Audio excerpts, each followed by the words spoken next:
he prescribe you some medication. The medication should heal it. He examine you. He look over everything. He do whatever test he gonna do. He examine you. Boom. He give you the medication. All right. If it's the right amount, it cures you. If it's not the right amount and not strong enough, you're gonna have to come back and get a higher dose. Yes, sir. All right. But if it's too much, it might leave you with some disability, or it might kill you with an overdose. Yes, sir. That's what they doing to us in the prison form. Yes, sir. You get a guy, and this is not about black people or brown people or white people. This is about all people. Thank you, sir. You get them, you come in there, and you give them some time. Boom. All right. Now, if you give him a smack on the wrist and it ain't good enough for him, guess what? He coming back. Right. If he feel that wasn't the strong enough dose, he coming back. Yep. And guess what? The law states the second time you got to get a more harsher sentence. All right. You don't learn then, you coming back with either on a harsher one. But when you give a man too much, you killing them, because and that disability is what you're doing to them. Is for them brothers that ain't got no hope, that them brothers ain't got no support. So they lost hope. And once they lost hope, there's no way good they possible for society when they get put out of that warehouse and come out here into nothing. Yes, they sir. Not rehabilitating. They don't have no redemption in them. They building up anger. They don't. And then you're killing them because They can't operate. They dead. They can't operate. And then, but like I tell people in my situation, I was favored. I was blessed 100%. because I got that overdose. So either I didn't swallow the pill or my tolerance is high. You know what I'm saying? Your tolerance is high, and the Lord, you favored, baby. But there it go right there. So that's how it go. And that's what I'm trying to come together with a collective. I just got off a Zoom with Damon Dash and a bunch of other good brothers and sisters that's where we coming together, and we spoke about leadership. And I'm telling them, in leadership, a lot of things is going on in this world now. You got these so-called leaders out here that really don't want to live and teach these brothers up under them. See, but when you got a real leader, he not worried about if I make this guy good and he become better than me, I'm out the way. Yeah. See, but that's what they want. They still want to be in the limelight as the leader, but not knowing if I give Shorty all the tools and he take the tools and make it into a masterpiece, guess who they said raised him? You. Duke raised him. So I'm still benefiting from his leadership, and guess what? It's going to go on and on and on because we're a reflection of each other. 100%. That's what we need to do outside in these worlds and in these streets. We got to go do that. And guess what? Everything that come on down with him, it's a reflection of our leadership. I agree. That's what we got to focus on. But we got to come together as a collective with it. Not just at Gary, not just on Fifth, not just at Glen Park, but all over. All over the world, which is starting in the United States. All over the United States, man. We definitely need to bring us all together and everything you talk. So what was that first day like? First day in the feds? I mean, the first day of shit, you know, I'm thinking like, hey, I learned my lesson. It's over with. Yeah, I'm done. I go home now. I won't do shit. Yeah, you know, it's like, you know, that's what it was. It was experience. But then I'm thinking at the end of the time now, you know, like, you know, I'm worried about me personally. I was worried about my people. Like, damn, I let them down. You know, a lot of people thought that, you know, it was just boxing. So now I'm finna be exposed as far as to where people like no, not even embarrassed, but I let people down that believed in me. Which right now, like I told the people on Fox, all those people that was believed in me that I did let down, I'm getting a second chance. The people, I come back on TV. You know what I'm saying? I come back stronger than ever. He did a campaign video, the president did. I had 6 million views. So 6 million people know who Duke Turner is. They didn't know who I was, that many, before I went away. 100%. So my goal is to make those people before that I let down proud of me, as well as all these other people that's been bagging me since my incarceration, as well as yourself and many more. You know what I mean? And it's going to go off about my redemption that I don't get back to this world. Okay. So my thing is this. I was listening to an interview with Troy, and I believe he was doing one with the don't get me on line. I think it was Miss. Don't get me lying on names, okay? But Miss Amy with the Can Do Foundation. Right. How important is Miss Amy with this story? I mean, she's very important. She believed in me. She fought for me, but she came together as a collective. Amy put me on her webpage. Me and her talked many times, to where it's been times to where other people got clemency or they got rhythm in court, to where I comfort her because she wanted me to win so bad. Mm-hmm. She had got granted clemency herself. She was in prison. She started the foundation. Wow. She got granted clemency by President Clinton. So she knew how I felt in these shoes. But it was also Weldon Angelos who introduced me to Amy, another prisoner. Okay. You know what I'm saying? Uh-huh. Who could have came home and said, I ain't doing nothing for nobody. I'm free. Mm-hmm. But he didn't. You know what I'm saying? And at the time when I reached to him, he didn't have all the tools. He was trying to get himself together, but he like, I know somebody that's good. He reached to her. She read my story. She heard about it. But you got the people buried alive. Brittany Burnett, beautiful woman, just got a beautiful book that just came out or whatnot, and she did my first clemency petition. Okay.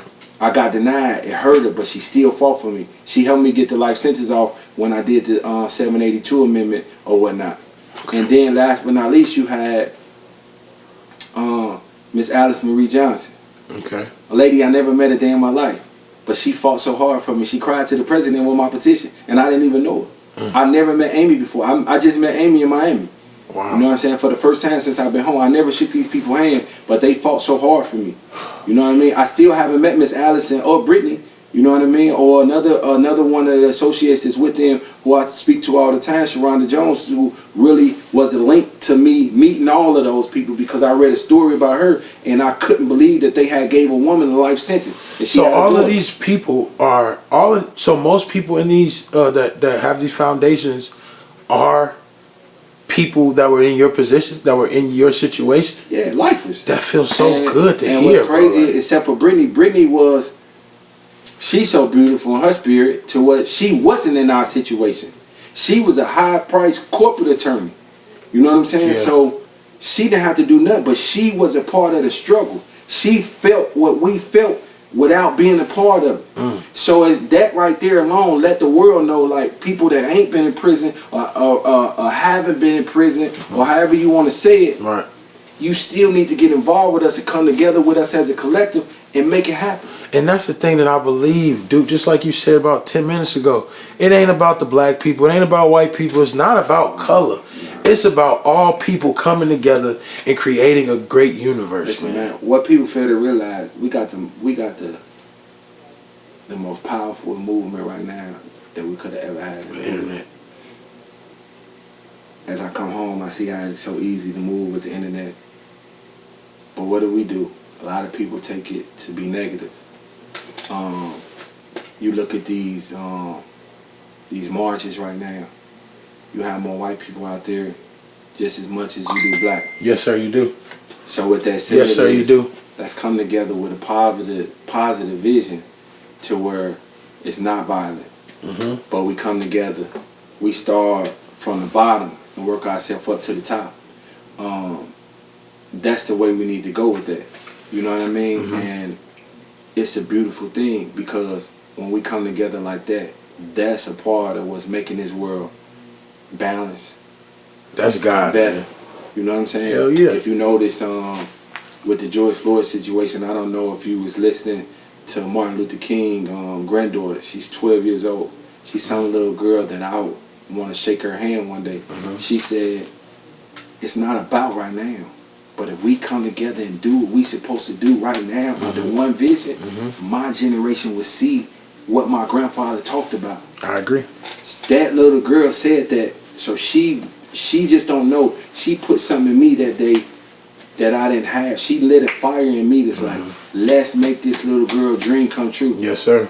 We can do it because now with the two generations, if we come together with the proper leadership, the proper guidance, and come under one vision and shoot it, her grandfather's dream will be really seen with her because now's the movement. Yes, sir.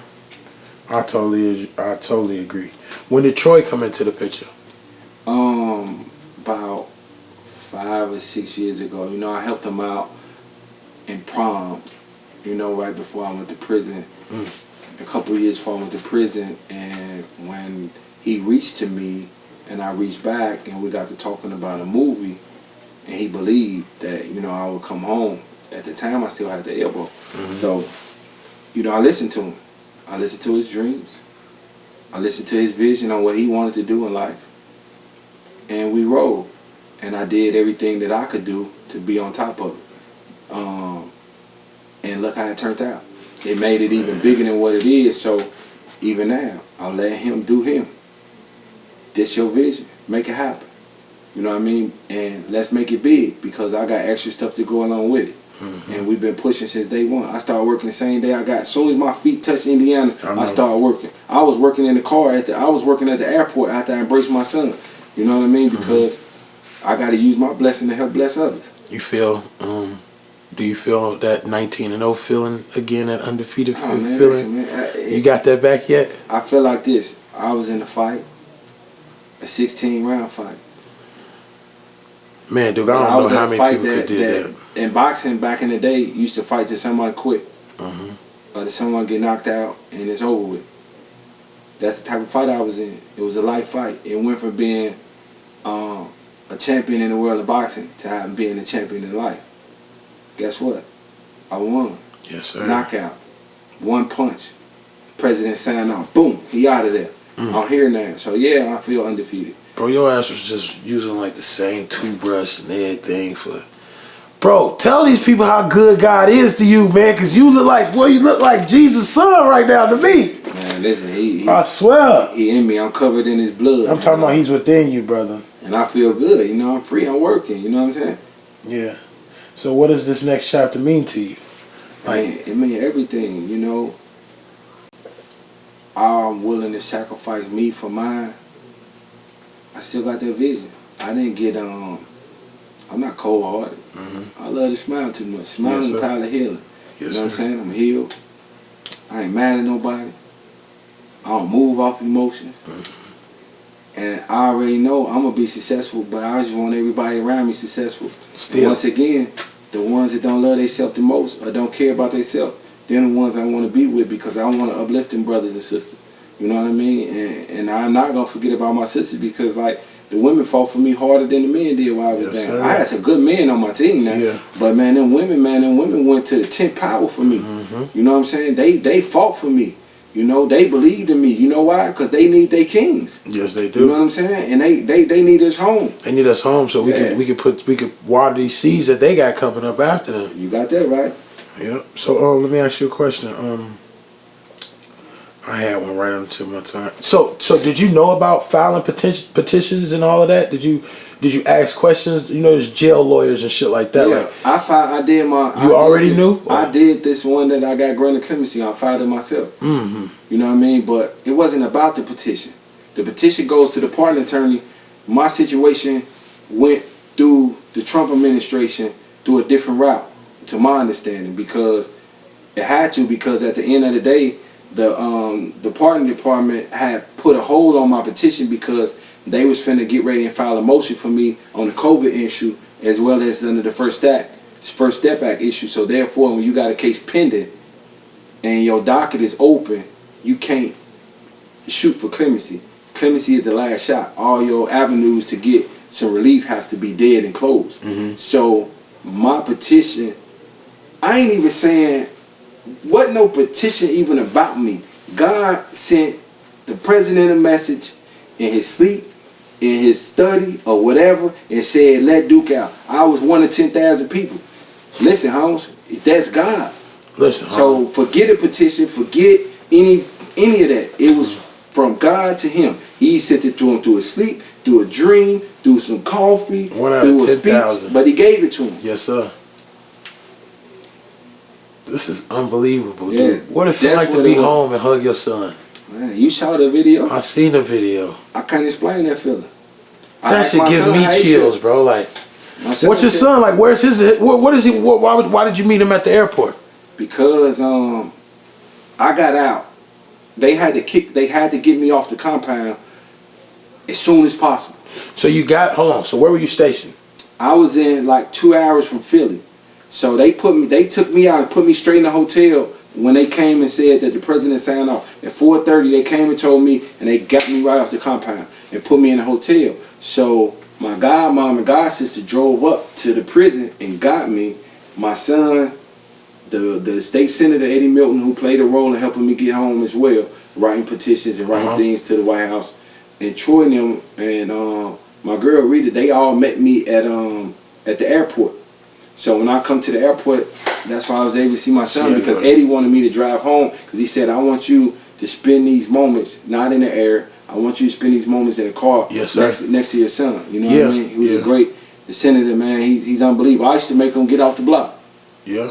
Yeah. That's like, dope. Man, you gonna be somebody, man. Get on from over here. That's dope. Yeah. What did you see in him then? What I see right now. What you see right now, right? I saw it in him.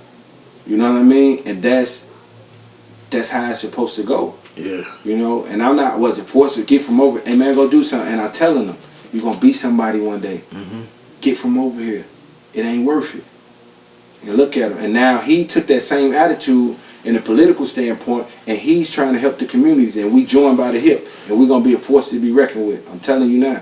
I know, and the dopest thing, like, it's like, even like with Troy, like, these are guys that was a part of the first journey that you decided to help or give a piece of knowledge to or whatever. These is guys from your first journey that didn't help you all the way to this next chapter, because you got so much farther to go. It's just amazing how those relationships was able to still be intact and grow. And these guys, you got an amazing manager, you got damn councilman, like. It was God, homie. He put it together. He built these, you know, the foundation was built before this world. You know what I mean? That's what it's a verse in the Bible say. He's saying yesterday, today, and forever. This living proof. You looking at it. Yes, sir. You know, it was a miracle, man. You know, like they still happen. What was the 90s like? Like, what was it like when crack first hit? Like, I can see the movies and hear the shit, but you know, it was bad. You know, but at the end of the day, you know, I was really deep into my boxing then. You know what I mean? I was really deep into my boxing, and, you know, it was what it was. But like I tell people now, you can't be set with the person. The person had a disease. They was hooked on something. Yeah. It wasn't that maybe some of your parents and whatnot, that they didn't love you or whatnot. They had a disease. They needed help. A lot of people don't know. A lot of people don't accept that part, dude. Yeah, but a lot of people don't know that part. And I didn't accept certain things at first. But being in prison, it made me realize, and that's a big part of me and my redemption, because some of the feelings that I had, I know for a fact I gave a bunch of kids that same feelings, if not worse, because guess what? I was putting drugs back out there. So by me putting the drugs out there, some shorty didn't eat. Some shorty was cold because the heat was on. Some shorty didn't get the bill paid because they ain't had no lights. Or he had holes in his shoes because his mother was getting high or his father was getting high. So therefore, we do have to pay for it by going to prison. But when you do, you rehabilitate, you come back, and you try to do the best that you can to help these communities that you once destroyed. That's my vision. That's what I'm on. Is a lot of men like you in jail thinking the same way? I mean, those ones that's seeking rehabilitation, those ones that's seeking those leaders that from their neighborhoods and family members that's helping them become leaders. Some of them are, and you know, a lot of them are. But they house in those warehouses, and they trying to keep them in there. Yeah, and just imagine what that does to the brain, man. But that's where your faith kick in. I agree. You know what I'm saying? That's where your discipline kick in. You know what I mean? That's where whatever your belief kick in. And the man that don't honor his own belief, he don't believe. He don't believe, and he's gonna be eaten alive, man. You give up hope, to me, you already did. You already did. You give up hope, man, and it's so easy, especially being in them, like you say, them warehouses. That shit'll break you. But you can't let it break you, bro. Yes, sir. You know what I'm saying? Especially if you know you played a role in putting yourself in that position. That's more you got to stand up. Who was a good mentor that you met in there? Man, I had a lot of good mentors, man. You know, and them brothers, like, they believed in me, and they used to be like, you shouldn't be here. Or it's just crazy, man. You know, it's a lot of good men behind the walls that I want to help out. You know, like right now I come out, I'm pushing for Bobby Suggs, life sentence for Concord, pushing for Mike Mason, from off 22nd, life sentence. You know, Martin Valadez, Mexican guy, great guy, cross-reference murder. I mean, a charge that should be unconstitutional. It's a lot of other guys that's locked up still on 100-to-1 crack law that don't exist no more. A lot of guys, marijuana cases where they legalizing it everywhere, but they got life sentences. They still stuck with them. You got the guys that with the gun stacking, saying that I robbed this place, okay, and I had a gun, but I robbed 3 other places, whether you had a gun or not. It went from 5 years because this gun, and now it's 25 on each top of them. They got 80 years, 100 years. They've been down 20 years. Nate Rimpson, you know, it's too many. I could go on and on and on. And these are men that I know for a fact that helped me. So for me to be here right here, I'm a reflection of them. So if I'm out here talking this talk, those guys come with me and help me talk this talk, and we become even bigger and more powerful people. Yes, you sir. look at the guys, look at Big Commissioner. He got a big voice. Yeah. I would like to have him come because, you know, I can only get to so many. He might could get to more than me. You know what I'm saying? And many more. You know, so it's we got to come together as a collective. And if the world ain't doing it, the guys that was once a part of destroying these neighborhoods, we got to do it. It's our duty. It's our duty dude. It is our duty to not lead these kids in the wrong direction. Yeah, it's over, if we see them going the wrong way, it's our duty as black men in our neighborhoods or men in our neighborhoods to straighten these kids up, dude. And the only thing you got to do is talk to them. That's it. You know, but also let them see by example the way you lead. Yes, sir. Because the one that we say this shorty right here, say he was gonna turn out to be a monster, to hurt many, lead many astray. But we got him. So guess what? We just say all them people he was gonna mess up. You hear me? So with you being close to Philly, did you hear about the Meek Mill reform and all of that when it first started up? I heard about all those things. You know, I reached out to some of them. You know, I wrote everybody. I was writing people. I'm saying that I wasn't laying down. I feel you. You know what I'm saying? So, but you know, everybody got their own agenda. Everybody got their own time frame or whatnot. But it's a beautiful thing what he doing. He trying to help. Yeah. He trying to get back. Yeah. We got to come together as a collective. Meek, I'm here. I'm trying to work. Yes, sir. You know what I'm saying? We got to promote it. It's so easy now. You get on the social media and do all this.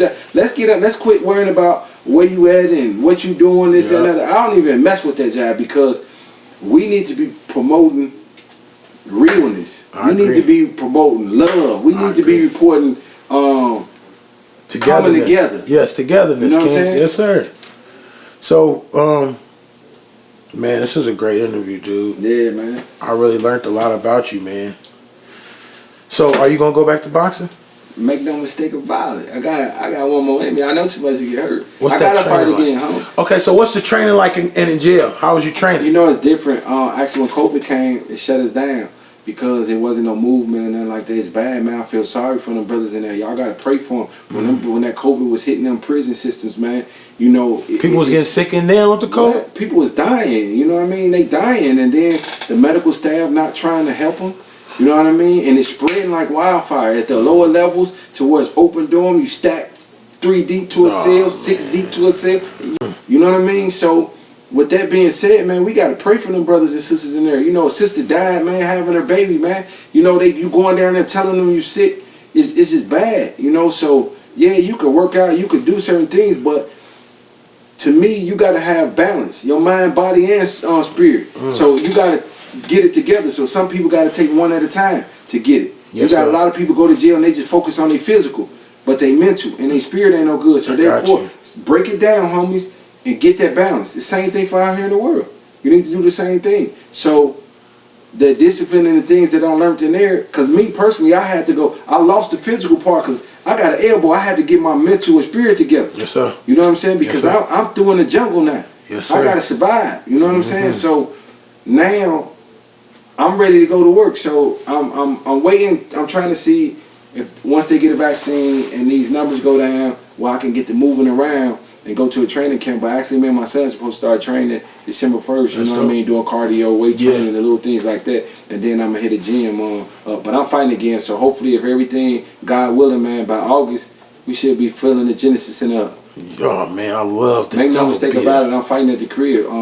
I'm fighting at the crib. Yeah. Y'all Gary niggas love to say the crib. I love it. Mistake about it. Yes, to sir. To be honest, man, I hope September 1st a weekend, because that's the day I want to fight. That's the day I left the streets, 2004. So 2021 September 1st, I want that to be the day that I get down again. Yes, sir. You know It will be the day. You so damn golden, Duke. It will be, man. Where Duke come from? Where the name Duke come from? My dad used to say it because I used to be putting my fists up all the time. He's like, put your dukes up when you're a little shorty. Yeah. Yeah, so, you know, he gave me that name, yeah.